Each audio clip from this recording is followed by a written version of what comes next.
तो चलिए गाइस, आज का टॉपिक हम स्टार्ट कर लेते हैं। नाम है वितरण नियम, ये जिसे हम कहते हैं डिस्ट्रीब्यूशन लॉ।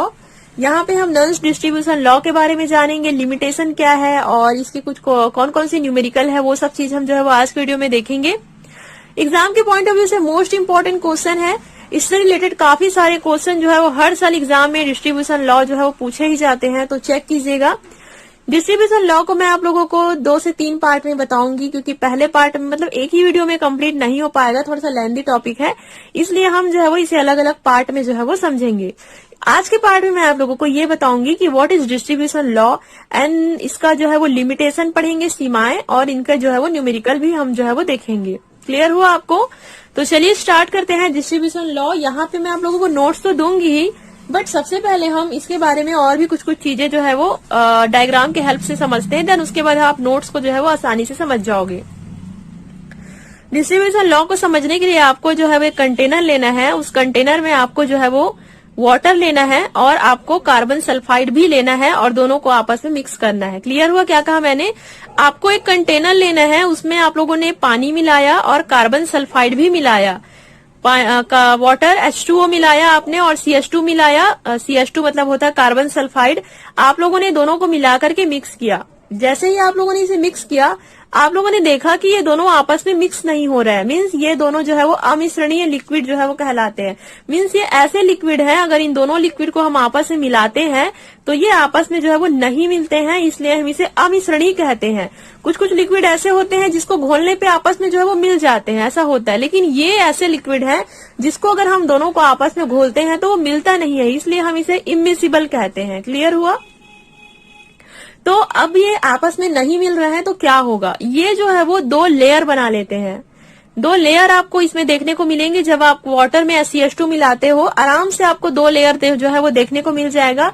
एक लेयर जो है वो आपका वाटर का हो जाएगा और दूसरा लेयर आपका कार्बन सल्फाइड का। मतलब आप आराम से जो है वो बता सकते हो कि वाटर का लेयर है, देन ये CH2 का लेयर है, तो इस टाइप से जो है यहाँ पे लेयर बन जाता है। क्लियर हुआ? इमिसिबल मतलब ये दोनों आपस में नहीं घुलते हैं। अब आपको क्या करना है, इसमें हम जो है वो आयोडीन मिला देते हैं। क्लियर हुआ? क्या कहा मैंने? इस कंटेनर में आपको आयोडीन जो है वो कुछ मात्रा आयोडीन की आप मिला देते हो और देखते हैं हम आयोडीन मिलाने के बाद जो है वो क्या। और जैसे हम इसमें जो है वो आयोडीन मिलाते हैं, हम देखते हैं आयोडीन जो है वो CH2 और H2O दोनों में जो है वो वितरित हो जाते हैं, मतलब डिस्ट्रीब्यूट हो जाते हैं। कुछ अमाउंट जो है वो आपका CH2 में आ जाएगा एंड कुछ अमाउंट जो है वो आपका वाटर में।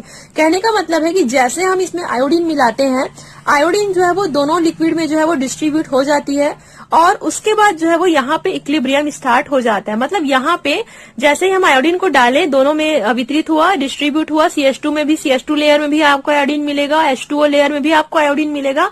दोनों लेयर में आयोडीन प्रेजेंट होते हैं और दोनों जो है वो साम्यावस्था स्थापित कर लेते हैं। मीन्स यहाँ पे इक्विलिब्रियम जो है वो आपको अब देखने को मिलेगा दोनों लेयर के बीच में। क्लियर हुआ? तो अगर हम इसके कॉन्सेंट्रेशन की बात करें, सांद्रता की बात करें, तो मान लीजिए जो CH2 का जो कॉन्सेंट्रेशन होगा वो C1 मान लीजिए हम लोगों ने यहाँ पे C1 ले लिया है, और ये जो H2O वाला जो सेकंड लेयर का जो कॉन्सेंट्रेशन होगा, जो सांद्रता होगा, उसे हम लोगों ने C2 मान लिया है। अब अगर हम C1/C2 करें तो इसका मतलब जो है वो K होता है। यहाँ पे मैं आप लोगों को आगे और बता दूंगी इसे, जो C1/C2 इक्वल K कैसे होगा, क्यों होगा और कौन सा लॉ यहाँ पे जो है वो आएगा। तो यहाँ तक आपको समझ आया जो भी कंटेनर वाला मैंने बताया। क्या क्या लिया था हम लोगों ने? कंटेनर में CH2 H2O लिया था जो कि आपस में मिलते नहीं है, और इसमें फिर हम लोगों ने आयोडीन मिला दिया। आयोडीन मिलाने के बाद हम लोगों ने देखा कि आयोडीन में जो है वो फर्स्ट और सेकंड लेयर में यहाँ पे जो है वो इक्विलिब्रियम जो है वो स्टार्ट हो जाता है और आयोडीन जो है वो दोनों लेयर में जो है वो डिस्ट्रीब्यूट हो जाते हैं। और इनका जो कॉन्सेंट्रेशन है, जो सांद्रता है, CH2 वाला का हम लोगों ने C1 माना है और H2 वाला का हम लोगों ने C2 मान के रखा हुआ है। यहाँ तक आपको क्लियर हुआ गाइस? अब चलिए मैं नोट्स की तरफ आती हूँ, देन सब चीजों को हम और से समझेंगे। तो जो मैंने बताया हुआ है वही लिखा हुआ है, कुछ नहीं है। जब आयोडीन को कार्बन सल्फाइड CH2 तथा वाटर में मिलाया जाता है तो आयोडीन दोनों लिक्विड में वितरित हो जाती है, डिस्ट्रीब्यूट हो जाती है और एक इक्विलिब्रियम जो है वो स्थापित हो जाता है, एक साम्यावस्था जो है वो स्थापित हो जाता है। क्लियर हुआ? मान लीजिए CH2 तथा वाटर में आयोडीन की जो कॉन्सेंट्रेशन है वो C1 एवं C2 है। तो जैसे कि मैंने आपको बताया ही है, C1 और C2 जो है वो इसका कॉन्सेंट्रेशन है। यहाँ टेम्परेचर को कांस्टेंट माना है। अब देखिए एक चीज और है, यहाँ पे हम लोगों ने टेम्परेचर को कांस्टेंट माना हुआ है। टेम्परेचर जो है वो यहाँ पे स्थिर है, ना हम घटा रहे हैं ना बढ़ा रहे हैं। यहाँ पे टेम्परेचर हमारा फिक्स है, ये यहाँ पे जो है वो कहा जा रहा है कांस्टेंट हम लोगों ने टेम्परेचर को माना हुआ है। तो इन दोनों का जो अनुपात होता है, दोनों जो कॉन्सेंट्रेशन आप लोगों ने लिया हुआ है, उन दोनों का जो अनुपात होता है मतलब C1/C2 इक्वल K होता है। और K जो है वो एक स्थिरांक है जिसे वितरण गुणांक या डिस्ट्रीब्यूशन कॉफिशिएंट कहते हैं। तो ये जो K है वो एक स्थिरांक होता है, कांस्टेंट होता है, जिसे वितरण गुणांक या डिस्ट्रीब्यूशन कॉफिशिएंट कहते हैं। और यही आपका नन्स्ट का वितरण नियम कहलाता है, या जिसे हम नन्स्ट डिस्ट्रीब्यूशन लॉ कहते हैं। तो इसका मैं आप लोगों को डेफिनेशन भी बता देती हूँ, और ये डेफिनेशन आपको एग्जाम में एज इट इज लिखना होगा। आप इसमें थोड़ा बहुत भी चेंज नहीं कर सकते हो, क्योंकि ये नन्स्ट डिस्ट्रीब्यूशन लॉ है। तो डायग्राम के थ्रू ही हम इसका जो है वो डेफिनेशन को समझेंगे। स्थिर ताप पर, क्योंकि मैंने कहा था कि जो टेम्परेचर है हम लोगों ने इसका मतलब ये जो आपका सिस्टम है उसका टेम्परेचर हम लोगों ने कांस्टेंट रखा हुआ है, स्थिर रखा हुआ है। तो स्थिर ताप पर यदि किसी पदार्थ की विभिन्न मात्राएं दो अमिश्रणीय द्रवों में वितरित हो जाती है, मतलब किसी पदार्थ की, कौन सा पदार्थ की बात हो रही है यहाँ पे, आयोडीन की बात हो रही है। तो आयोडीन जो है वो इस अमिश्रणीय द्रव में जो है वो वितरित हो रही है, डिस्ट्रीब्यूट हो रही है। यहाँ पे कहा जा रहा है विभिन्न मात्राएं दो अमिश्रणीय द्रवों में वितरित होती है। दोनों द्रवों में उस पदार्थ की सांद्रता, मतलब दोनों लिक्विड में, मतलब लेयर 1 और लेयर 2 में उस पदार्थ की, मतलब आयोडीन का जो कॉन्सेंट्रेशन है उस पदार्थ की सांद्रता का अनुपात सदैव स्थिर रहता है। मतलब इसका जो भी अनुपात होगा वो सदैव स्थिर रहेगा। इसलिए हम लोगों ने क्या माना है, C1/C2 इक्वल K। मतलब जो इन दोनों का कॉन्सेंट्रेशन का जो भी अनुपात है वो हमेशा कांस्टेंट रहेगा, वो हमेशा स्थिर रहेगा। और यही आपका नन्स डिस्ट्रीब्यूशन लॉ कहलाता है। तो इसका डेफिनेशन आप लिख लीजिए। स्थिर ताप पर, हिंदी इंग्लिश मिक्स करके बता देती हूँ आपको ताकि हर चीज समझ में आ जाए। कांस्टेंट टेम्परेचर पर यदि किसी पदार्थ की विभिन्न मात्राएं दो अमिश्रणीय द्रव, मतलब इमिसिबल लिक्विड में वितरित होती है, डिस्ट्रीब्यूट होती है, तो दोनों लिक्विड में उस पदार्थ की जो कॉन्सेंट्रेशन का जो अनुपात होगा वो सदैव स्थिर रहता है, मतलब हमेशा फिक्स रहता है। स्थिर ताप पर यदि किसी पदार्थ की विभिन्न मात्राएं दो अमिश्रणीय द्रव में वितरित होती है तो दोनों द्रवों में उस पदार्थ की सांद्रता का अनुपात सदैव स्थिर रहता है। अब ये जो डेफिनेशन है उसे आप एज इट इज लिखिएगा, इसमें आप अपने अकॉर्डिंग चेंज नहीं कर सकते हो। क्लियर हुआ आपको? तो ये आपका क्या हुआ, पहले तो आप लोगों ने इसमें इंट्रोडक्शन लिखा, डिस्ट्रीब्यूशन लॉ के बारे में आप लोगों ने इसका जो है वो इंट्रोडक्शन लिखा। देन उसके बाद आप लोगों ने इसका डेफिनेशन देखा। क्लियर हुआ आपको? इतना आप जो है वो नोट्स में अपना जरूर इंक्लूड कीजिएगा, इतना आपको लिखना ही होगा। देन चलिए अब हम इसका जो है वो लिमिटेशन देख लेते हैं। आपको समझ तो आ गया ये डिस्ट्रीब्यूशन लॉ क्या होता है और यहाँ इसका डेफिनेशन क्या है। अब हम क्या करते हैं, इसका जो है वो लिमिटेशन देखते हैं। मीन्स यहाँ पे हम जो है वो डिस्ट्रीब्यूशन लॉ का सीमाएं देखेंगे, कौन कौन सी लिमिटेशन होती है। पहला, यहाँ टेम्परेचर तथा प्रेशर स्थिर होना चाहिए। मतलब यहाँ पे ये कहा जा रहा है, देखिए बता रही हूँ, जो भी यहाँ पे टेम्परेचर है ना, तापमान है और दाब है, वो जो है वो कांस्टेंट होना चाहिए। आप ऐसे नहीं कि आप ये प्रोसेस कर रहे हो और अचानक से टेम्परेचर को हाई कर दिए, ऐसा नहीं करना है। आपको टेम्परेचर को यहाँ पे कांस्टेंट लेना है, आपको यहाँ प्रेशर भी आपको कांस्टेंट मानना है। क्लियर हुआ आपको? ये डिस्ट्रीब्यूशन लॉ जो है वो आपको जो C1/C2 इक्वल K तभी मिलेगा जब आप प्रेशर को कांस्टेंट रखोगे, टेम्परेचर को कांस्टेंट रखोगे। सेकंड देखिए,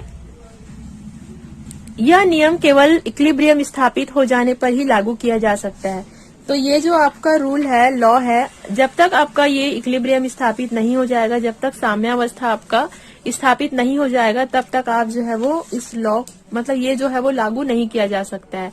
ये नियम तभी लागू होगा जब दोनों लेयर के बीच जो है वो, जो हम लोगों ने आयोडीन मिलाया हुआ है उसके बीच जब इक्विलिब्रियम स्थापित होगा, तभी ये इक्विलिब्रियम स्थापित हो जाने पर ही ये लागू किया जा सकता है। क्लियर हुआ आपको? देन थर्ड हम देख लेते हैं, विलेय किसी विलायक के साथ कोई रासायनिक अभिक्रिया नहीं करता हो। मतलब इसमें ये कहा जा रहा है कि विलायक क्या है, इसमें H2 और CH2, क्योंकि ये दोनों ज्यादा है तो ये विलायक सॉल्वेंट हो गया। अब विलेय कौन सा है, I2 है। तो इसमें ये कहा जा रहा है, अगर जैसे हम आयोडीन को इसमें डालते हैं तो इसके साथ कोई रिएक्शन नहीं होना चाहिए। अगर आयोडीन को आपने डाला इसमें और ये वाटर जो है वो इसके साथ एकदम रिएक्शन स्टार्ट कर दिए, तो फिर ये लॉ जो है वो, इसका जो मेन लिमिटेशन यही है कि इन दोनों के बीच कोई भी विशेष प्रकार का रिएक्शन जो है वो नहीं होना चाहिए। चौथा नंबर का है वियोजित संगुणित अथवा किसी और प्रकार के अणुओं के रूप में के लिए यह नियम लागू नहीं होता। देखिए इसमें क्या कहा जा रहा है, वियोजित डिसोसिएटेड, और क्या कहा जा रहा है, एसोसिएटेड। जैसे आप लोगों ने H2O में CH2 मिलाया तो यहाँ पे ना तो डिसोसिएशन होना चाहिए ना तो एसोसिएट होना चाहिए। मतलब होता है ना कि एसोसिएट मतलब क्या होता है, जैसे कि मिल करके कोई नया मतलब जुड़ करके कोई नया पदार्थ बना ले, ऐसा वहां पे नहीं होना चाहिए। बिल्कुल ये अमिश्रणीय होना चाहिए। इसमें कोई भी डिसोसिएशन भी नहीं होना चाहिए। आपके वाटर और कार्बन सल्फाइड के भी जो भी आप लोगों ने लिया हुआ है बिल्कुल अमिश्रणीय होना चाहिए, तभी ये लॉ जो है वो काम करेगा।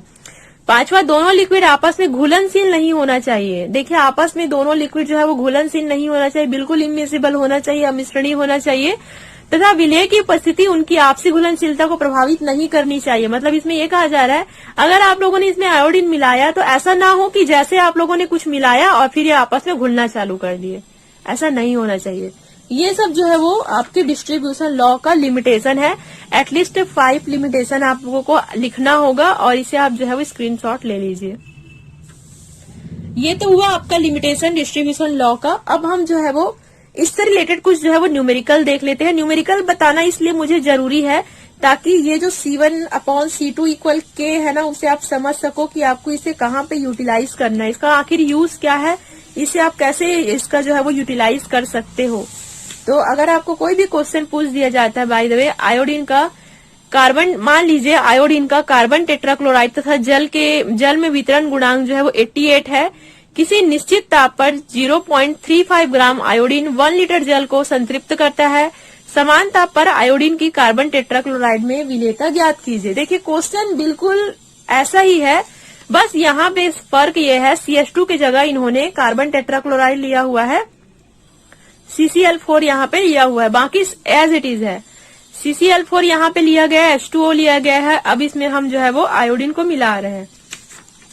तो यहाँ पे वितरण गुणांक पहले से आपको दिया गया है, जो K है, जिसे हम वितरण गुणांक या फिर डिस्ट्रीब्यूशन कॉफिशिएंट कहते हैं, K है, वो आपको पहले से नोन है। मतलब 88 जो है वो यहाँ पे देखिए इसका जो वितरण गुणांक है आपको पहले से दे दिया गया है। क्वेश्चन आपका क्या है, आयोडीन की कार्बन टेट्राक्लोराइड में विलेयता ज्ञात कीजिए। क्लियर हुआ। तो K इक्वल क्या देखा था आप लोगों ने, C1/C2। तो C1 क्या है, आयोडीन की CCl4 में विलेयता है, जो कि हमें ज्ञात करना है, यही तो हमें ज्ञात करना है, C1 का वैल्यू ज्ञात करना है। और C2 आयोडीन में जल की विलेयता है, तो I2 का वैल्यू, C2 का वैल्यू तो हमें दिया गया है यहाँ पे निश्चित टेम्परेचर पर 0.3 ग्राम आयोडीन को। तो यहाँ पे आप क्या लिख दोगे, C2 की जगह 0.35 लिख दोगे और C1 का वैल्यू हमें ज्ञात करना है। आप क्या करना है, आपको C1 का वैल्यू ज्ञात करना है। आप 88 को जो है वो इस तरफ ले आओगे, आप दोनों को मल्टीप्लाई कर दोगे, आंसर आपका 30.8 ग्राम पर लीटर आ जाएगा, यही आपका आंसर है। तो ये न्यूमेरिकल बताने का मेरा मेन पर्पस यही था कि ये जो आप C1/C2 इक्वल K है उसका आप जो है वो यूज जान सको, और कभी भी अगर इससे रिलेटेड कभी भी न्यूमेरिकल आ जाता है तो आप इसे छोड़ के मत आना, क्योंकि बहुत ही ज्यादा इजी न्यूमेरिकल पूछते हैं। हो सकता है कई बार आपको वितरण गुणांक नहीं पता हो, केवल आपको इसका कॉन्सेंट्रेशन वगैरह पता हो सकता है कि आपको C1 का वैल्यू ज्ञात हो, आपको C2 जो है वो निकालना हो, तो घुमा फिरा करके क्वेश्चन को आपको पूछ सकते हैं। तो इससे रिलेटेड आपकी बुक में जो जो भी न्यूमेरिकल है आप थोड़ा सा प्रैक्टिस कर लीजिएगा डिस्ट्रीब्यूशन लॉ के बारे में। क्लियर हुआ गाइस आज का टॉपिक। नेक्स्ट वीडियो में हम जो है वो इसके एप्लीकेशन के बारे में देखेंगे और क्या क्या यूज हो सकते हैं डिस्ट्रीब्यूशन लॉ के। तो आई होप यू गाइस आज का टॉपिक भी आपको समझ आया होगा, and thank you so much for watching this video.